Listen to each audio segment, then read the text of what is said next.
El día 12 de julio de 1904 nace Ricardo Eliezer Neftalí Reyes Basoalto, en Parral, un pequeño pueblo vinícola del centro de Chile, pero a los 4 años es llevado por su padre, José del Carmen Reyes, ferroviario de un tren lastrero un poco más al sur, a Temuco. Su niñez solitaria la pasó embriagado por una naturaleza fronteriza, donde la tierra en verano permanecía preñada de pájaros e insectos que despertaban su curiosidad infantil. Cuando la lluvia del sur caía como una manta sobre esos campos, impidiéndole nuevos descubrimientos naturales, se refugiaba en otro mundo fantástico, las hazañas de Buffalo Bill o los viajes de las novelas de Salgari, de sus primeras lecturas. Hace tiempo llegó a Temuco una señora alta, con vestidos muy largos y zapatos de taco bajo. Era la nueva directora del liceo de niñas. Venía a nuestra ciudad austral de las nieves de Magallanes. Se llamaba Gabriela Mistral. La poeta la embarcó en la literatura con obras de Dostoyevsky,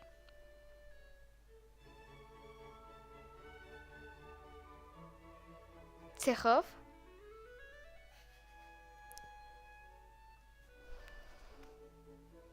y Tolstoy. En el liceo fue mal estudiante de matemáticas, pero destacó en letras, y a sus pocos años ya trabajaba de corresponsal de la revista Claridad, órgano de la Federación de Estudiantes.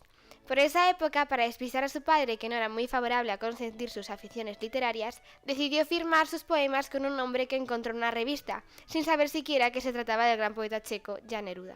Desde entonces se le conocería por ese seudónimo.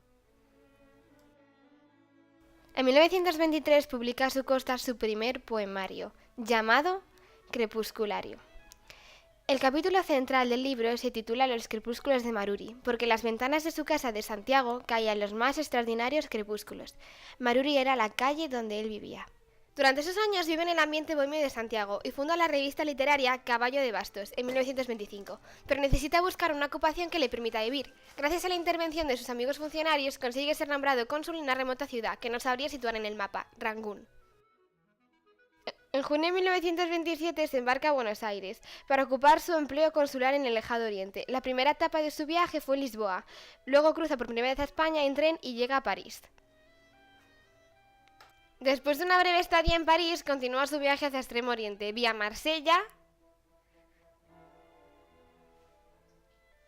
Tokio, Singapur y al fin llega a la ciudad de Rangún, en Birmania, cuando aún está bajo dominio británico.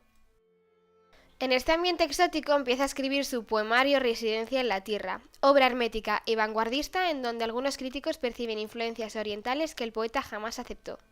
En agosto de 1933 viaja a Buenos Aires representando a Chile.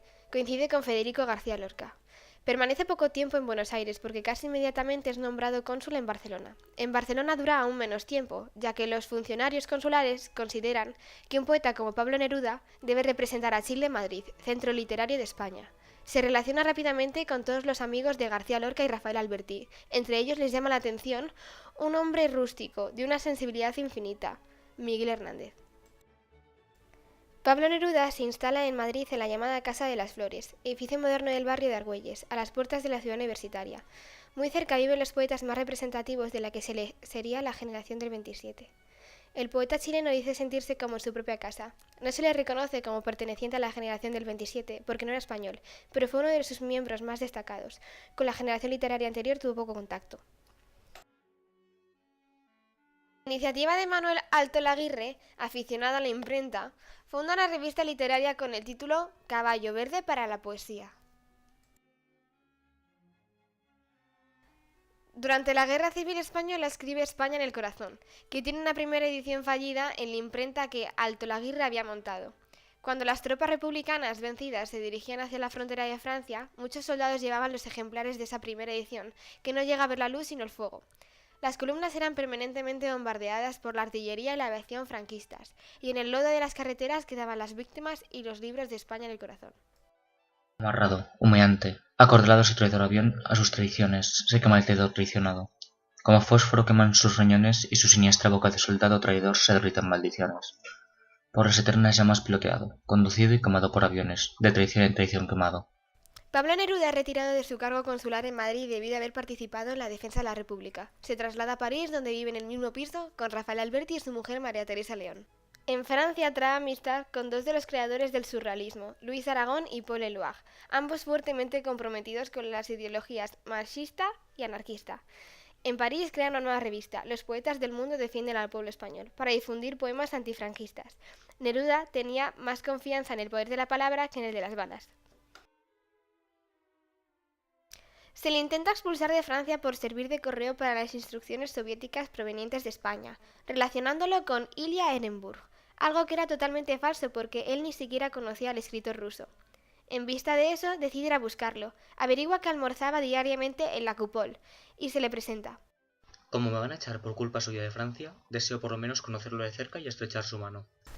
Desde ese momento se hicieron grandes amigos. Inmediatamente, Ilya Ehrenburg empezó a traducir al ruso su España en el corazón, y más tarde el resto de su obra.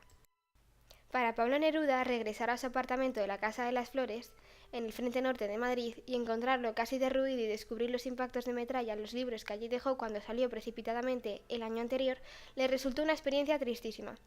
En la calle se encontró con un miliciano, fusil al hombro, que se ofreció a bajarle los libros desde el 5.º piso donde había vivido. Era Miguel Hernández. Luchaba en el frente de la ciudad universitaria.